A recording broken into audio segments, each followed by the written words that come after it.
வணக்கங்க. வாழ்க வளமுடன். அதாவதுங்க, ஒரு சாதகத்தில் லக்னாதிபதி 2ஆம் இடத்துல இருக்காருன்னு வச்சுக்கோங்க. லக்னாதிபதி 2ஆம் இடத்துல இருந்தாருன்னா, தன்னுடைய குடும்பம், தன் வாழ்க்கை, தன் மனைவி, மக்கள், தனக்கு பிறந்த குழந்தைகளோட எண்ணங்கள் இருக்கும்.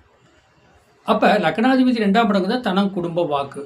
தான் சாப்பிட்டாலும் சாப்பிடலாம் சரி, குழந்தைகளுக்கு வாங்கி கொடுக்கணும், மனைவிக்கு வாங்கி கொடுக்கணும், நம்ம குடும்பத்தை பார்த்துக்கணும், குடும்பத்தை வந்து நல்ல ஒரு நிலைமைக்கு கொண்டு வரணும் அப்படிங்கிற ஒரு எண்ண மனதில் தான் அவங்களுக்கு ஓடும். எப்படி என்ன கேள்வி அப்படின்னு கேட்டால், லக்னாதிபதி 2க்கு போகும்போது எப்படின்னா, அந்த பசங்க பிள்ளைகளே மதிக்க மாட்டாங்க.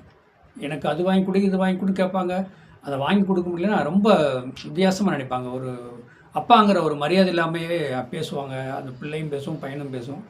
அதே மாதிரி மனைவியும் அதே மாதிரி தான் பேசுவாங்க. அப்படி பேசும்போது அப்படின்னா அவங்களுக்கு வந்து மனசில் வந்து ரொம்ப வேதனை இருந்தாலும் வெளிக்காட்டிக்க மாட்டாங்க. எப்படி வெளிக்காட்டிக்க மாட்டாங்க? நம்ம பசங்க பிள்ளைகளை படிக்க வைக்கணும், நம்ம பசங்க பிள்ளைகளுக்கு எல்லாம் வேணுங்கிறத வாங்கி கொடுக்கணும், அவங்க மன நோகாமல் இருக்கணும், அப்படி தான் அவங்க நினைப்பாங்க. மனைவியும் அதே மாதிரி தான். இப்போ மனைவி எது சொன்னாலும் அனுசரித்து பேசுகிறது, கோவப்படாமல் பேசுறது, டென்ஷன் ஆகாமல் பேசுகிறது, பிள்ளை ஒன்று கேட்குது அப்படி சொன்னால் முடிஞ்ச அளவுக்கு அதை வாங்கி கொடுக்கணும் அப்படிங்கிற மாதிரி நினைப்பாங்க. கடன் வாங்குகிறோமோ, கஷ்டப்பட்டு வாங்கி கொடுக்குறோமோ அப்படிங்கிறலாம் அந்த பிள்ளை பையனுக்கு தெரியக்கூடாதுன்னு நினைப்பாங்க, மனைவிக்கு தெரியக்கூடாதுன்னு நினைப்பாங்க. அந்தளவுக்கு வந்து குடும்பத்தை ரன் பண்ணணும்னு நினைப்பாங்க. அனாவசியமான செலவெல்லாம் இது இருக்காது. கரெக்டாக வாழ்க்கை நல்லா இப்போ வேலைக்கு போகிறாங்களா, சம்பளம் வாங்குறாங்களா, பசங்க பிள்ளைகளுக்கு என்ன வேணும், குடும்பத்துக்கு என்ன வேணும், அந்த சாமான் அரிசி பருப்பு சாமான் எப்படி வேணும், குடும்பத்தை எப்படி ரன் பண்ணணும், இந்த எண்ணமேவே தான் ஓடும். ஆனால் பசங்க பிள்ளைங்க வந்து மதிக்கவே மாட்டாங்க. மதிக்காட்டியும் பரவாயில்ல, அவர் வந்து குடும்பத்துக்கோ பையன் பிள்ளைக்கோ எல்லாமே செஞ்சுட்டே இருப்பார். என்ன காரணம்? அவர் போன ஜென்மத்தில் வாங்கி வந்த வரம்.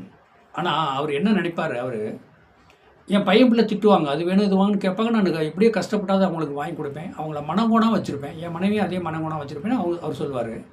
அதுக்கு என்ன காரணம் அப்படின்னு அவர் கேட்டால், எனக்கு சொத்து என்னங்க சொத்து இருக்குது, மனைவி குழந்தைகளை நான் ரன் பண்ணாலே எனக்கு போதுமில்லை, அதானே எனக்கு சொத்தே.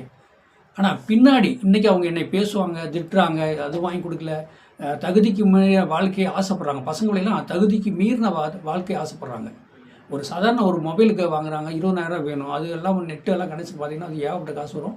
ஆனால் அது எனக்கு வாங்கி கொடுத்தே ஆணும்பாங்க. இன்றைக்கி இந்த காலம், அந்த காலத்தில் நாம் கஷ்டப்பட்டோம், இந்த காலத்தில் அவங்க கஷ்டப்பட மாட்டாங்க. அதனால் அதை தேவையை நம்ம பூர்த்தி அடைக்கணும் அப்படின்னு அவர் சொல்வார். நம்ம பசங்க பிள்ளை தேவையை, மனைவி தேவையை பூர்த்திப்படுத்தணும்.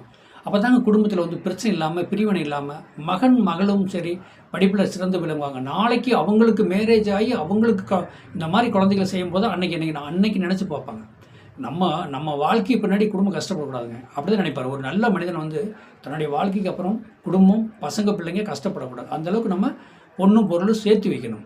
அதை லக்னாதிபதி 2ஆம் இடத்துக்கு போகணுன்னு அந்த எண்ணம் உருவாகிட்டே இருக்கும்.